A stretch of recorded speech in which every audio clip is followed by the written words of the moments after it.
Presenting to you Dr. Joyshankar Jana from Pune, India. He's an associate professor and senior consultant at KAIM Hospital and Galaxy Hospital, Pune. His areas of interest are advanced laparoscopic and robotics, cochlear implantation, anesthesia for uterine transplantation, and chronic pain management. Presenting to you Dr. Joyshankar Jana.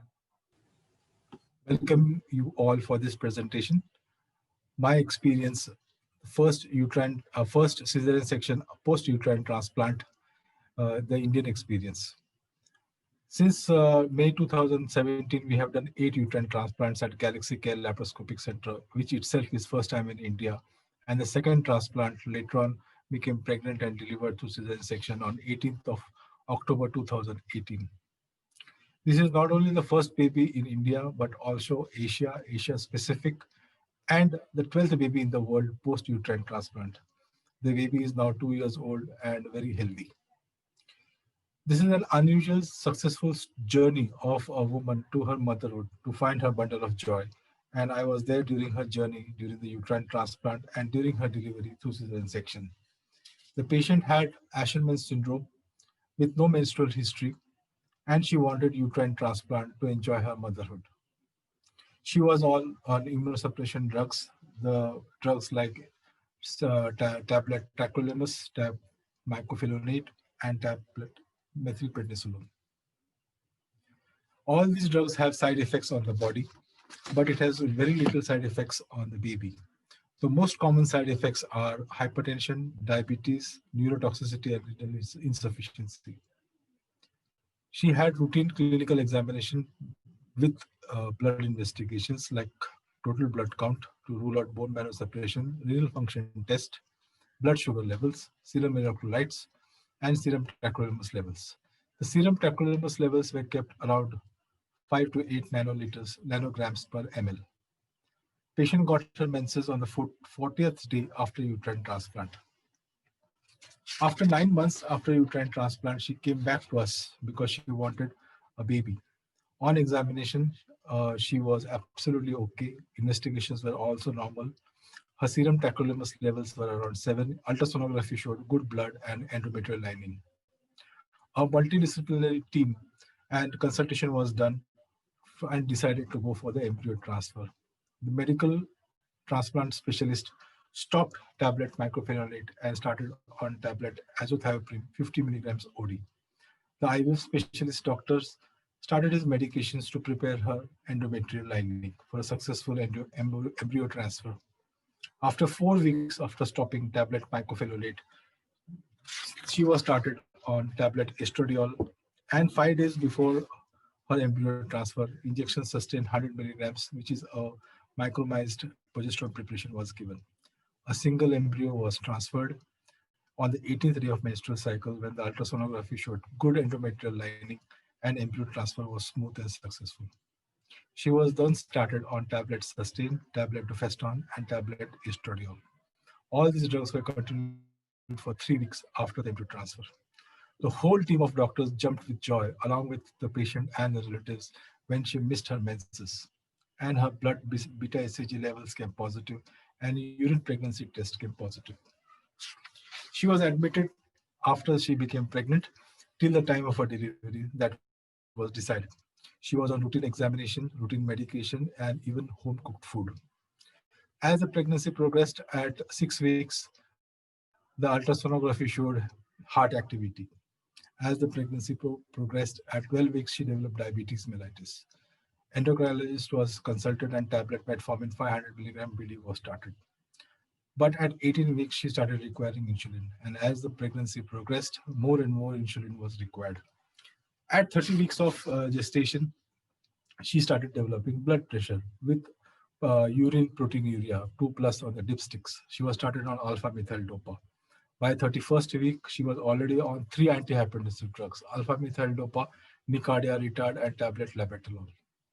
It was very difficult to maintain her blood sugar, so she was put on an insulin pump and she was requiring 4 to 8 units per hour to maintain her blood sugar, plus all her immunosuppression drugs. She was absolutely bloated up. She had generalized edema all over her body. By 32 weeks, the ultrasonography showed an altered diastolic flow in the umbilical veins, severe or absent liquor, and IUGR. Placenta was flundal, but fetal movements and fetal heart rate was unaltered. Many roundtable meetings were conducted to execute how will we conduct this cesarean section. Many concerns were there: bleeding, hysterectomy, blood transfusions, premature baby, where to take the uterine incision, and what type of anesthesia. Everybody was on standby that if anything happens, everybody should be available within no time. That same night, the next night, I got a call that I have to go for emergency cesarean section because the ultrasonography report showed a decreased movement and there is absent diastolic flow in the umbilical veins. Everybody was called in, blood and blood products were kept ready. Once I visited the hospital, I examined her. She had a pulse of 90, BP of 170 by 90. Her blood sugar was 180 on insulin pump, requiring 4 units per hour. And all her investigations was sent immediately. We again had a roundtable conference of what to do. I gave once intravenous antibiotic was given about half an hour before the surgery, IV superhexamine 1.5 grams. Then once the patient came in the OT, I started on all IV lines. As she was bloated up, I put it a central line, the right internal jugular vein, and then also put a left radial artery. Cannulation was done. Sequential compression devices were applied on her legs. I passed in an epidural catheter at around L2 and L3 and gave spinal at L2, L3 and L4 with 10 milligrams of Vicin heavy and 25 micrograms of fentanyl. Urine catheter was passed, surgery was started. It was around midnight, past midnight, and to the surprise of everyone, there was no additions, thanks to the laparoscopic uterine transplantation. Since there was no lower segment in the uterine incision was taken at the lowest part of the uterus, just above the cervix. At around 12:05, when the whole India was sleeping, India created history. Baby girl was born, and later on, she cried immediately after delivery and handed over to the neonatologist. She was only 1,400 grams. A bolus of 5 units of oxytocin was given, and 10 units was added to the IV. We used balanced salt solutions, plasma light. Uterus contracted well, and she did not require carboprost or prostaglandin. Uterus was closed in 2 layers, and surgery finished in 30 minutes. Introp, there was hardly any drop of blood pressure. Only 2 units of balanced salt solution was used. Urine output was good. CV was around 7 to 8. And IV meropenem 1 gram was given after the baby was delivered. Post-operatively, she was shifted to the recovery area. It was the isolation of recovery area. Hemodynamic was stable. Blood sugar was also stable. Sequential compression devices were continued. Once the spinal action wore off, we started, after 2 hours, we started on oral fluids. Next morning, the first dose of immunosuppression drugs were given, tacrolimus, azathioprine, and prednisolone. But before giving these immunosuppression drugs, we tried to extract as much of milk as she could and stored it.